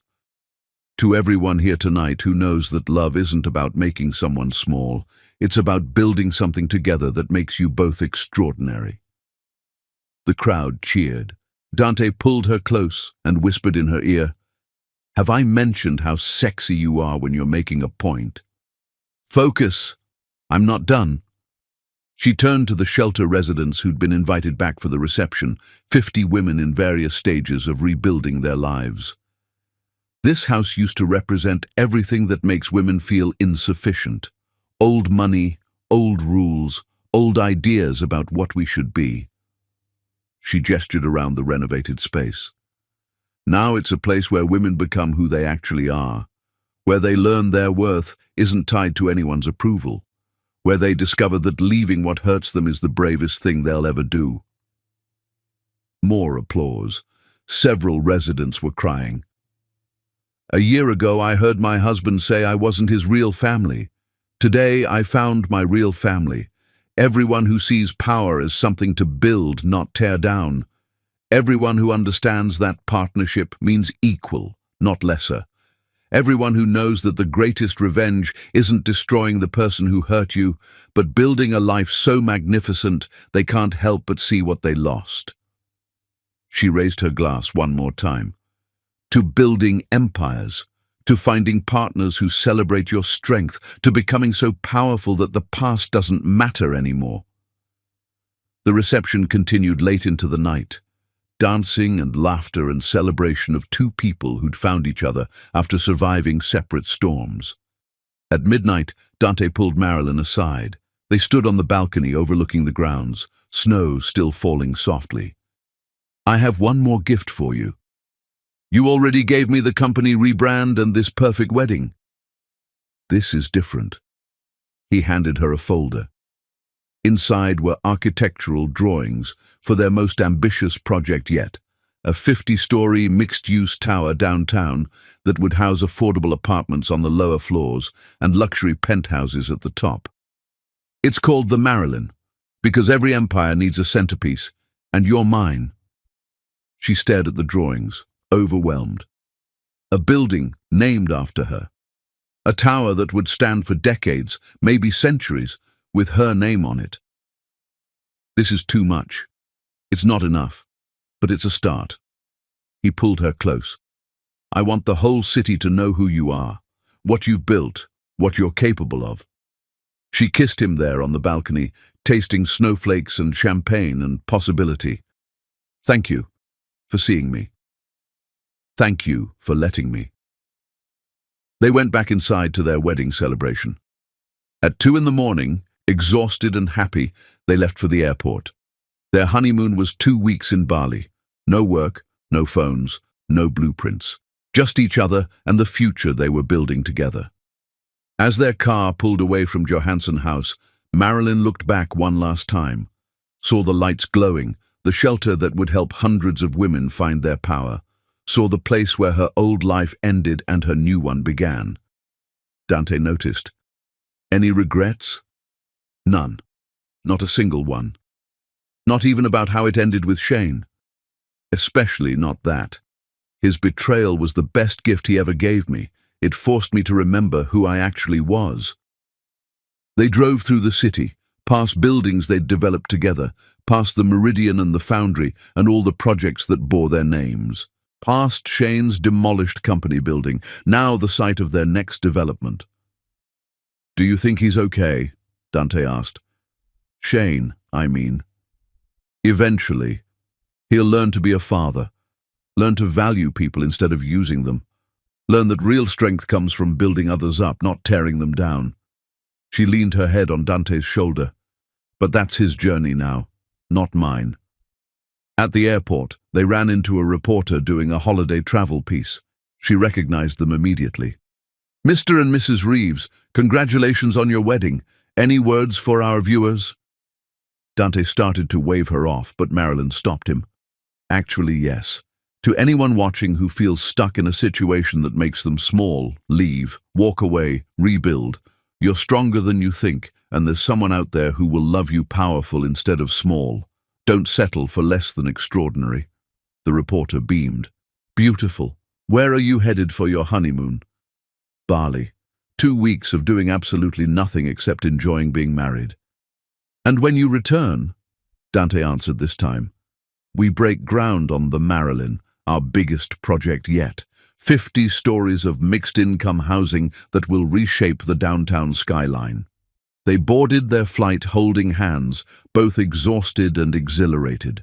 As the plane took off, Marilyn watched the city lights fade below them, the city they were transforming together, one building at a time.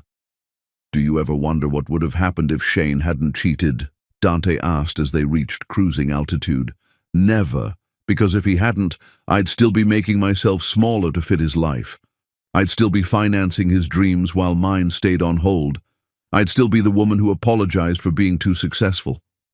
She turned to him. His betrayal didn't break me. It freed me to become who I was always meant to be. And who's that? Someone who builds empires. Someone who demands partnership, not performance. Someone who knows her worth isn't tied to anyone's approval. She smiled. Someone powerful enough to turn the worst day of her life into the best thing that ever happened to her. Dante kissed her forehead. I love you, Marilyn Johansson Reeves. I love you too. Now let's sleep. We have 2 weeks of doing nothing, and I want to be well rested for it. They fell asleep, tangled together at 30,000 feet, blueprints forgotten, empires temporarily on hold, just two people who'd found each other in the wreckage of their separate pasts and built something beautiful together. Across town, Shane sat in his studio apartment watching coverage of the wedding on his phone. The news had picked it up. Prominent developer marries city's most successful real estate attorney at the shelter she founded. The photos were everywhere. Marilyn looked radiant, powerful, happy, everything she'd never looked with him. His phone buzzed, Julia calling from Seattle. Did you see the wedding coverage? I saw it. She looks incredible, like she's glowing. I know. That could have been us, Shane, if you'd been different.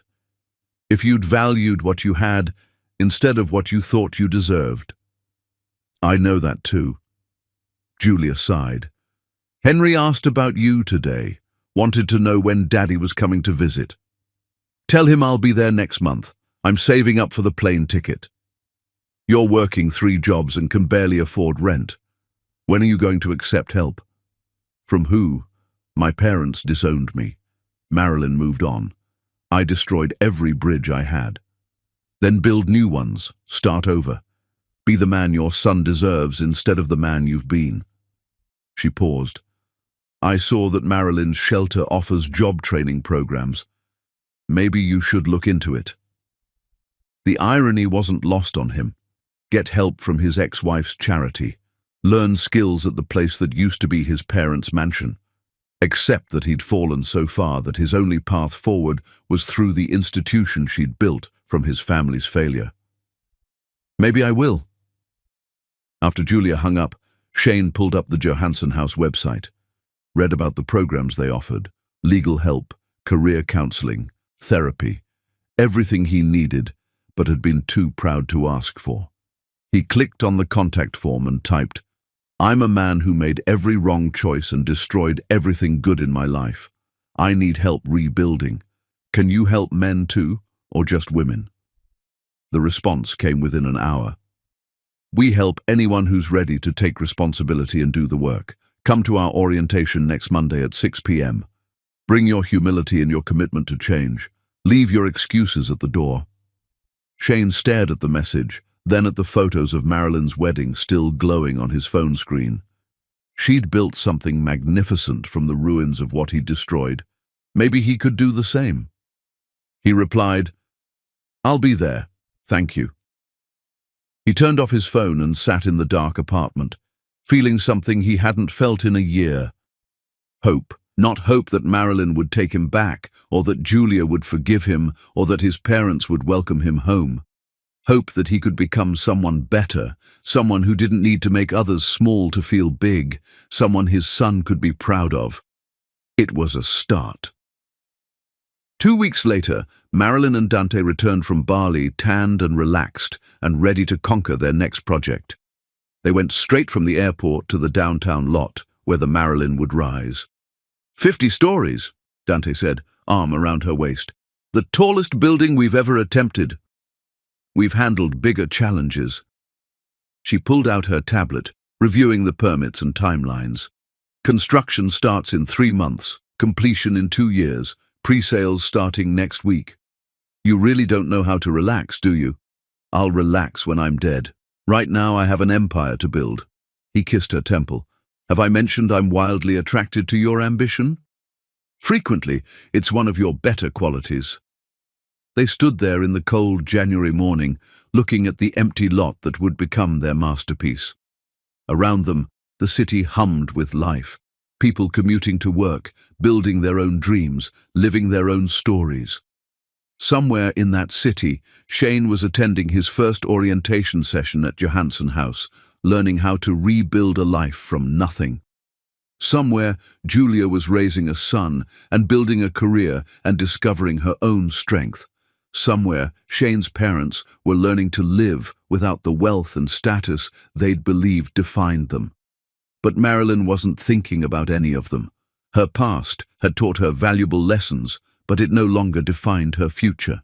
She was thinking about the building that would bear her name, the affordable housing units that would give families a chance at stability, the luxury penthouses that would fund the foundation she and Dante were starting, the legacy they were creating together, not just in real estate, but in proving that true partnership meant building each other up, never tearing each other down. "What are you thinking about?" Dante asked. "About how a year ago I was married to someone who made me feel insufficient. And now I'm married to someone who makes me feel invincible." "You were always invincible. I just helped you remember." "No, you saw me when I couldn't see myself. That's different." She turned to face him. "Thank you for being patient while I healed, for not trying to fix me or rush me or make me something I wasn't, for just being there while I became who I was meant to be. Being there was easy. You did all the hard work." He pulled out his phone and showed her something. "Speaking of which, look what came through this morning." It was a message from the mayor. The city was naming Marilyn as Developer of the Year for her work transforming distressed properties into community assets. The award ceremony was in 6 weeks. "They want you to give a speech about economic development and community reinvestment." "I'll have to write something." "Or you could just tell your story, how you turned the worst day of your life into the foundation of everything you've built since." She thought about it. About Christmas Eve a year ago, standing in the snow, hearing words that shattered her world. About the 3 weeks of strategic planning that followed. About the board meeting where she'd systematically dismantled her husband's company. About meeting Dante and building something better than she'd imagined possible.